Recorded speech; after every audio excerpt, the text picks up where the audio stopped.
Утре со 5 надпревар и во понеделник со 1 надпревар ќе се одигра 23-тото коло или првата рунда од третиот круг во првата македонска фудбалска лига. Во Кратово ќе се игра големото дерби меѓу Силекс и Вардар, каде императивот за трите бодови е од капитална важност. Вардар кој го isfrли Силекс од купот на Македонија е мотивиран и за 3 бодови во Кратово, но од друга страна Силекс на домашен терен е тежок противник. А пак тимот на Александар Васовски ќе мора до 3 бодови ако сака да ја донесе титулата во Кратово. Ова ќе биде повеќе од атрактивно дерби и ќе има голема борба на теренот за 3 бодови.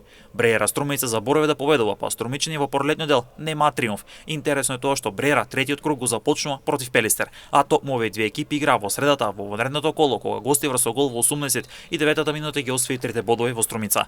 Шкенди на домашен терен како фаворит ќе го пречека тимот на Пелистер, додека пак Шкупи во улога на фаворит на Чаир ќе се соочи со тимот на Беса, каде гостиното Добридол ќе има голем притисок да започне да победува ако сака опстанок. Езерско дерби на Струга Тримлум и Воска Спорт, каде пак Стружени ќе бара нови 3 бодови и втора победа во низа после големата победа над Шкендија, а Воска Спорт и со бод до некаде може да биде задоволна во трката за опстанок. Колото ќе се затвори во понеделник со надпревар меѓу работнички Тиквиш, каде романтичарите ќе имаат улогата на фаворити и ќе бара триумф после пораз од Вардар во трката за титулата, а пак освојувачот на купот Тиквиш ќе сака нова победа со која би можел да излезе од опасната зона. Сите надпревари ќе започнат во 14